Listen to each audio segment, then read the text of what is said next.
ലൂക്കായുടെ സുവിശേഷം 22-ാം അധ്യായം 22-ാം വാക്യത്തിൽ നമ്മൾ ഇങ്ങനെ കാണുന്നു. എന്നാൽ അവനെ ആരൂറ്റി കൊടുക്കുന്നുവോ ആ മനുഷ്യന് ദുരിതം. ഈശോയുടെ സ്നേഹം പലപ്പോഴും നമ്മുടെ ജീവിതത്തിൽ നമുക്ക് മനസ്സിലാകാതെ പോകുന്നത് വലിയൊരു വേദനയാണ്. കാരണം നമ്മുടെ അമ്മ നമ്മളെ ഹൃദയപൂർവ്വം സ്നേഹിച്ച് നമ്മുടെ നന്മയ്ക്ക് വേണ്ടിയിട്ട് എത്ര അധ്വാനിച്ചിട്ടും അവളുടെ സ്നേഹം നമുക്ക് പലപ്പോഴും മനസ്സിലാകാതെ പോവുകയും അവളെ നമ്മൾ വിഷമിപ്പിക്കുകയും ചെയ്യാറുണ്ട്. യേശുവിൽ ഏറ്റവും പ്രിയപ്പെട്ടവരെ, ലൂക്കായുടെ സുവിശേഷത്തിലും ഇതുപോലെ തന്നെയാണ്.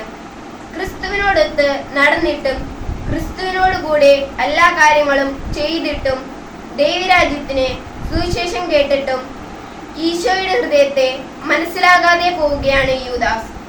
അതുകൊണ്ട് അവൻ തെറ്റായ തീരുമാനമെടുക്കുന്നു.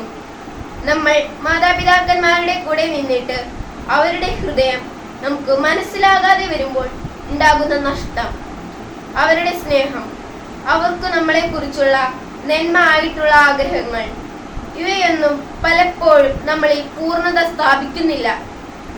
ഇതുതന്നെയാണ് യൂദാസിനും സംഭവിച്ചത്. ഈശോയിൽ നിന്ന് അവൻ അകന്നു പോയപ്പോൾ യൂദാസിനെ കുറിച്ച് ദൈവത്തിനുണ്ടായിരുന്ന ആഗ്രഹം, ലക്ഷ്യം അവൻ തന്റെ സ്വാതന്ത്ര്യം കൊണ്ട് നേടിയെടുക്കുന്നില്ല.